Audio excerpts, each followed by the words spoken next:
One of the most fascinating parts of Dragon Ball Sparking Zero is its rank system. In the rank system, you face off against another opponent online to fight for whoever's best. Dragon Ball Sparking Zero rank consists of both the DP system and the single battles. The rank system in Sparking Zero requires team building in the former version. So let's get straight into it. How does team building work in rank Sparking Zero? The DP battle system requires a team that adds up to 15 DP points. Each character in the Sparking Zero roster is ranked from 1 to 10 DP points, depending on how strong they are canonically in the show. The only 1-point character in the roster, also deemed the weakest, is Hercule. The highest ranked characters on the other hand are Gogeta Super Saiyan 4, Blue, Vegito Blue, Whis, and Beerus. All of these characters are rated 10 points. For example, you could form a team consisting of Whis, Hercule, and Bardock. These 3 characters would add up to 15 DP points. Now that we're done with the intro, let's get into the depths of team building.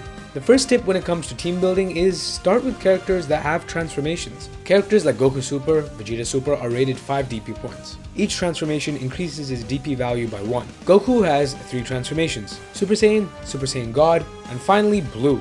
Each transformation increases his DP value by 1. Starting with these forms will make him a more pricey addition to your team, so starting in his base form is the best way to maximize his value.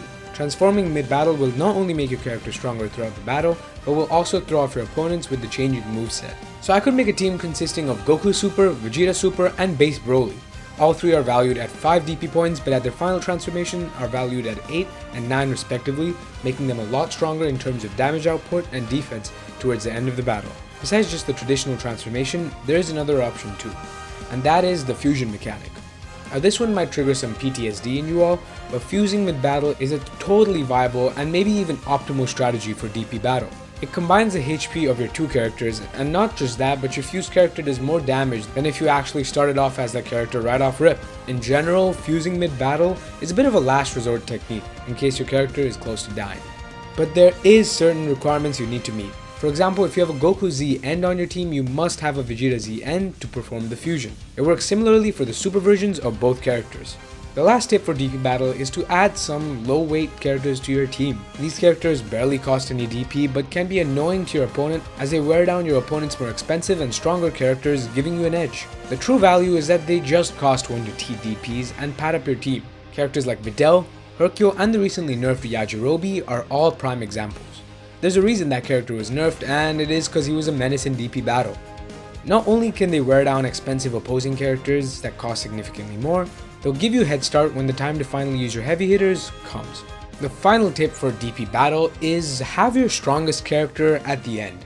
Now the reason for this is that your stronger character will be your anchor. In fighting games, the anchor is typically referred to the last character. These characters generally have high damage and insane pressure and are great to end the fight. Your previous characters should all be used to wear down your opponent and slowly break them down and kill their characters off. And your anchor is typically just supposed to be a last resort. So one of your most expensive DP characters should probably be at the end. For example, if you have Gogeta Super Saiyan 4 on your team, let him be your last character.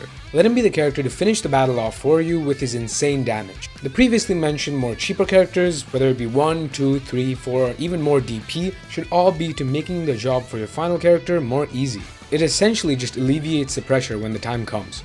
The advantage of this is that it'll give your opponent a false sense of security as they feel like they've probably done most of the work, but your final character, who's also your strongest, will provide significant resistance. Oftentimes in team building, I use the character I'm most confident with. For example, in my case, it's Vegito. I put him at the very end, so if they take out all my previous characters, I know I can put up the best fight with Vegito as I'm already very comfortable with the character and I know what I can do with that character. I know all his moves and his abilities and how to play with him. So let me know what you think down in the comments below. How do you like the DP battle system, the ranked battle system? Let me know if this video was of any help to you. Comment down below who your favorite character in Sparking Zero is. And hit the subscribe button if you're new around here, and I'll see you guys in the next video.